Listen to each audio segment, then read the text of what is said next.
چھوٹا سے فقی خاکہ پیش کر رہا ہوں آپ کے سامنے، ذرا توجہ فرمائیے۔ 1884 میں علماء نے فتویٰ دیا کہ گائے کی قربانی ناجائز ہے، اور امام احمد رضا نے اس کے مقابلے میں فتویٰ دیا جائز ہے۔ آج قربانی وہ بھی کرتے کہ نہیں کرتے؟ تو عمل کس کے فتوے پر ہوا؟ بولو نا۔ آگے چلیے، شاہ اسماعیل دہلوی نے اللہ رب العالمین کے بارے میں لکھا کہ اللہ جھوٹ بولنے پر قادر ہے، ممکن ہے، جس کی تائید علماء نے 1890 میں کی تھی۔ علامہ فضل حق خیر آبادی رحمۃ اللہ علیہ نے امام احمد رضا فاضل بریلوی نے اسے ناممکن بتایا تھا۔ دو، آج مجھے بتائیے کہ آج یہ فتویٰ لکھ کر دے سکتے ہیں؟ کیا لکھ کر دیں گے؟ جو امام احمد رضا نے کہا ہے نا، تو عمل کس کے فتوے پر ہوا؟ آگے چلیے، 1894 یہ اعلیٰ حضرت کی زندگی کا میں سن بتا رہا ہوں آپ کو۔ 1894 یعنی 1894 عیسوی میں حلقہ کے سرخیر مولانا رشید احمد گنگوہی نے، کسی نے پوچھا حضرت یہ ڈاک پر جو ٹکٹ لگتا ہے اور منی آرڈر جب بھیجتے ہیں تو اس کے اوپر جو زیادہ پیسے لگتے ہیں کیا ہے؟ کہنے کہ سود ہے۔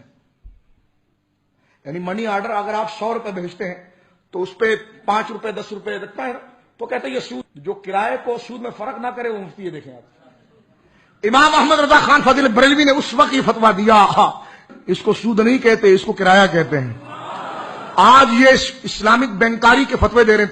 میں پوچھتا ہوں کریڈٹ کارڈ کے حوالے سے، اجارے کے حوالے سے، اس کی انسٹالمنٹ کے حوالے سے ہے، اور اس کی جس دن ٹرانزیکشن ہے اس کے حوالے سے آپ تعویلیں کر رہے ہیں۔ آپ کے گنگوئی صاحب کو تو فتویٰ منی آرڈر کے اوپر 1 روپے زیادہ رکھنے کا سود تھا، آپ کس کے فتوے پر آئے؟ گنگوئی کے فتوے پر، امام محمد رضا کے۔ آگے چلیے میرے 1895 رشید احمد گنگوئی نے فتویٰ دیا عید میں معانقہ کرنا ناجائز ہے، امام احمد رضا نے فتویٰ دیا جائز ہے۔ آج یہ بھی اپنی مسجد میں گلے ملتے کہ نہیں ملتے؟ کس کے فتوے پر عمل ہوا؟ بولو نا۔ آگے چلو، تھوڑا سا آگے چلو۔ اور 1902 میں مولانا رشید احمد گنگوئی نے فتویٰ دیا کوا کھانا حلال ہے۔ امام احمد رضا نے کہا حرام ہے۔ کیا کہا امام احمد رضا نے؟ بولیے، حرام ہے۔ مجھے بتائیے آج یہ کوے کی دعوت کرتے ہیں؟ آج کوے سے جان چھڑاتے ہیں نا، تو عمل کس کے فتوے پر؟ گنگوئی کے فتوے پر، اعلیٰ حضرت کے فتوے پر؟ بولو نا سبحان اللہ، بولو، اعلیٰ حضرت کے فتوے پر۔ تھوڑا آگے چلتے ہیں۔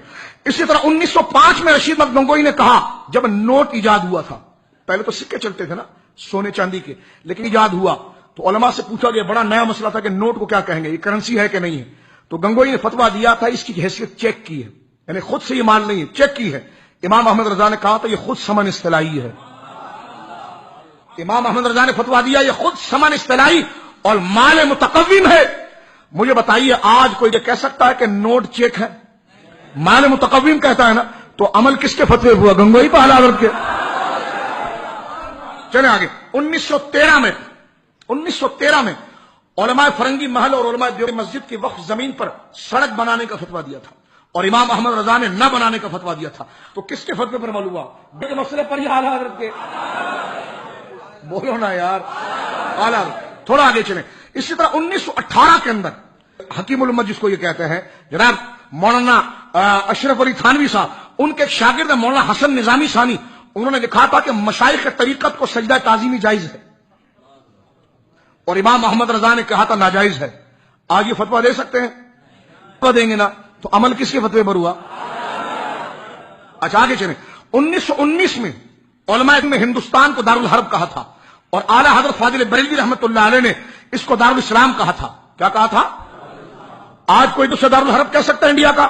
دارالاسلام کہتا ہے نا، کیونکہ دارالحرب کہے گا اس کو تو پھر جہاد فرض ہو جائے گا، وہاں رہنا جائز نہیں ہوگا۔ آج یہ دارالاسلام کا فتویٰ دے رہے ہیں باقاعدہ، تو بتاؤ عمل کس پر ہوا؟ امام احمد رضا کے فتوے پر۔ اس لیے ہم کہتے ہیں امام احمد رضا جذبات کو پیچھے رکھتے تھے، اصول کو آگے رکھتے تھے۔ بولیے سبحان۔ امام محمد رضا کے فتووں میں سیاست نہیں تھی کہ تھوڑا جیب میں ہاتھ ڈالو، تو یہ کہتے دیکھو بھائی جو کام رسول اللہ نہ کرے، جو صحابہ نہ کرے، وہ تابعین نہ کرے، وہ کام کرنا حرام ہے۔ جو کام رسول اللہ نے نہ کیا ہو، دیکھو تم میلاد کرتے ہو، اب یہ بڑی لمبی کہانی، بہت لمبی فہرست بناتے ہیں ڈاکٹر کی طرح، یہ بھی میڈیکل اسٹور، یہ ہمارے لیبورٹری سے آپ چیک اپ کرائیں۔ ارے حضرت پیٹ خراب ہے، تم نے دماغ کا بھی ایکس رے لکھ کر دیکھا، گزارا کیسے ہوگا؟ تو اب یہ پوری ایک لمبی لسٹ بنا کر دیتے ہیں، ٹھیک ہے نا، یہ بھی بدعت، یہ بھی بدعت، یہ بھی بدعت۔ کیوں بدعت؟ صحابہ نے کیا تھا، تابعین نے کیا تھا۔ لیکن اگر دارالعلوم میں ختم بخاری ہو اور دیگیں آ رہی ہوں تو گنگوہی صاحب سے کسی نے پوچھا حضرت یہ ختم بخاری جو ہم کرتے ہیں یہ تو رسول اللہ کے دور میں تو یہ کتاب ہی نہیں تھی، صحابہ کے دور میں یہ کتاب ہی نہیں تھی، تابعین کے دور میں کتاب ہی نہیں تھی، اب پوچھا گیا حضرت یہ تو بخاری کے بعد آپ یہ کھلا رہے ہیں سب کو، تو بخاری تو حضور کے دور میں بھی نہیں تھی، نہ مسلم تھی اور نہ صحابہ کے دور میں تابعین کے دور میں تھی، تو یہ قرون ثلاثہ میں تو تینوں چیزیں نہیں تھی، یہ بدعت نہیں ہے؟ کہ نہیں یہ بدعت نہیں ہے، ہر نیک کام کے بعد دعا کر لینی چاہیے۔ تو میں نے کہا کیوں سنت نیا کام اچھا نیک کام نہیں ہے؟ نماز جنازہ کے بعد دعا کرنا یہ کیا کوئی نیک کام نہیں ہے؟ ملا شریف فاتحہ کھانا سامنے رکھ کر یہ ساری نیک کام نہیں ہے؟ تو یہ سب آرام ہو گئے، اور جناب خود کی دیکھ کی بات آئی تو صحابہ کے دور میں بھلے نہ ہوا ہو لیکن کہتے ہیں یار اب رہنے دو نا، اب اتنے بھی سختی نہیں کرو۔ اسی طرح آپ دیکھتے ہیں کہ عید کی نماز کے بعد چندہ ہوتا ہے مولوی صاحب کے لیے، صفیں چلتی ہیں، صفوں میں چلتے مولوی صاحب کا چندہ، مولوی صاحب کا چندہ، ٹھیک ہے۔ پوچھا جب گیا تھانوی صاحب سے کہ خطبے کے بعد دعا امام صاحب عید کے دن کرتے ہیں اور فرض نماز عید کی نماز کے بعد کرتے ہیں، یہ رسول اللہ نے کی، صحابہ نے کی، تابعین نے کی، تو واضح بہشتی زیور حصہ نمبر 11 باب العیدین میں یہ مسئلہ لکھا ہوا، خدا کی قسم وہ کہتے ہیں عید کی نماز کے بعد دعا کرنا، اور یہ فتاوی دارالعلوم دیوبند عزیز الرحمان میں بھی ہے عیدین کے باب میں، کہتے ہیں عید کے بعد اصول تو یہ تھا بدعت کا جو کام رسول اللہ کے دور میں نہ ہوا ہو، صحابہ کے دور میں نہ ہو، تابعین کے دور میں نہ ہو، تم بڑے گندے ہو، تم بڑے بدعتی ہو، وہ کام کرتے جو صحابہ نے نہیں کیا۔ ہم نے کہا حضرت تو آپ کو فرشتے ہیں، آپ نے کیا کیا؟ آپ نے کیا کیا ذرا کر کے بتائیے۔ کہ جناب عید کی نماز کے بعد جھولی چلتی ہے نا، تو جتنی لمبی دعا ہوگی اتنی زیادہ صفحے ٹرکے گی۔ تو تھانوی صاحب کہتے ہیں عید کی نماز کے بعد دعا نہ رسول اللہ نے کی، بہشتی زیور حصہ 11 عیدین کے، نہ رسول اللہ نے کی، نہ صحابہ نے کی، نہ تابعین نے کی، لیکن ہر نیک کام کے بعد اور نیک کام کے بعد اگر دعا کر لی جائے تو یہ بھی مسنون ہے۔ میں نے کہا یہ قاعدہ میلاد پر کیوں نہیں لگاتے آپ؟ اور آپ دیکھیں نا یہ اصول ٹوٹ گیا نا، اصول تو خود توڑ دیا آپ نے۔ اب بدعت بدعت بدعت بدعت، کیا بدعت؟ میٹھا میٹھا ہاپ ہاپ کڑوا کڑوا تھو تھو۔ اور کسی نے پوچھا قاسم نانوتوی صاحب سے کہ یہ حضور نے فرمایا من احدث فی امرنا ھذا ما لیس منہ فہو رد، کہ جو ہمارے دین میں نیا کام نکالے وہ مردود ہے۔ تو کہنے گے ہاں صحیح بات ہے، کیا غلط ہے؟ کہا حضور یہ ہمارا مدرسہ تو حضور کے دور میں نہیں تھا، اور یہ 7 پیریڈ لگتے ہیں، 40 منٹ کا 1 گھنٹہ ہوتا ہے، 1 پیریڈ ہوتا ہے، پہلے حدیث پہلے تفسیر پھر حدیث پھر فقہ پھر یہ گھنٹے تو نہیں لگتے تھے، تو یہ احداث فی الدین نہیں ہے؟ کہ لیکن نہیں بیٹا یہ احداث للدین ہے۔ دیکھو جب اپنا مسئلہ آیا تو کیسا لفظ بدلا ہے، کہتے ہیں یہ احداث فی الدین نہیں، حضور نے تو احداث فی الدین منع کیا تھا، یعنی دین میں نکالنا منع ہے، یہ دین میں نہیں ہے، یہ دین کے لیے ہے۔